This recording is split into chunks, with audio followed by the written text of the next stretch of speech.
Alright, welcome back. We got another Model 11 here that's in for restoration, and it's basically going back to original. It's going to be white, and we'll get the base polished up and all that, and the handle, on this thing here. But this one looks overall to be in really good shape as well. Cord seems to be decent, but you know how the inside of these are. But I think I'm going to do something a little bit different this time. I want to plug this in, and I want to see how it runs. And I'm also curious what the date is on, and if this has a date on the bottom of the cord connection cover there, because these Model 11 seem to always have a date on them there, so it'll be interesting to do that. But then what I'm going to do is I think we're just going to go through the disassembly. I probably won't be talking through it. We'll speed it up a bit just so it goes quicker, being that we've done these a bunch of times, and if I come across something that looks interesting, then we'll slow it back down and talk about it. But in the meantime, let me get this plugged in and let's see if it runs.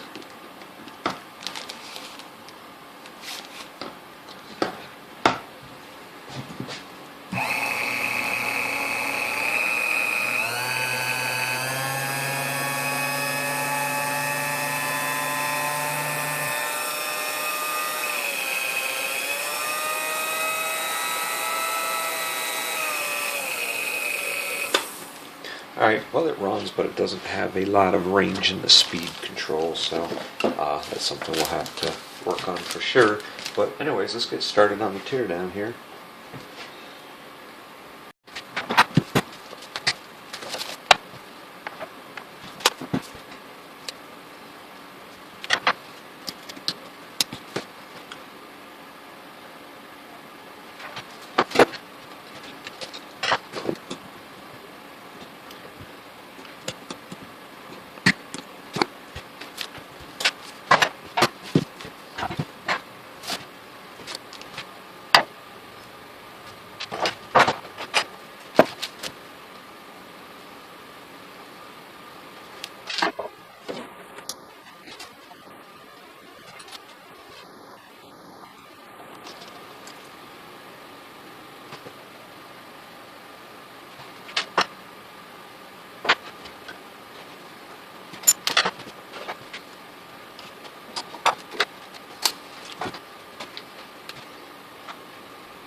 Okay, we've got this Model 11 all back together now. A couple things we did have to do with the resistor was out of range, so we rebuilt the resistor on here.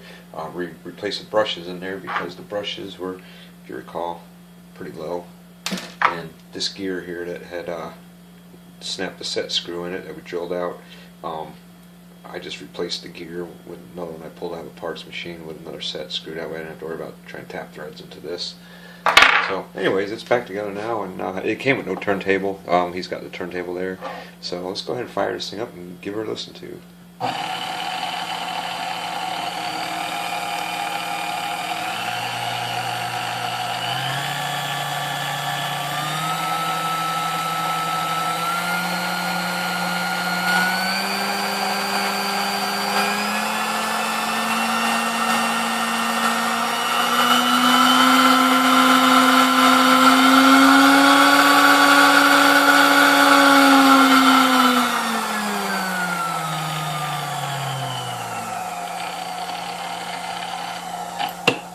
So as you can tell, it runs nice and smooth through all the speeds. Looks good, runs good. This one is good to go. So I did end up reusing the cord that was on here per customer's request. You know, I did cut back a little bit of it and check it, and it was decent inside. And this is another one I don't think it's going to be used a whole lot anyways. But if it does, the cord is good to go for that. But I did extend the leads on the field coil as well. So if this cord ever does go bad, then it'll be easy enough to change it out. But anyways, hope you guys enjoyed it, and as always, we will see you on the next one. Thanks.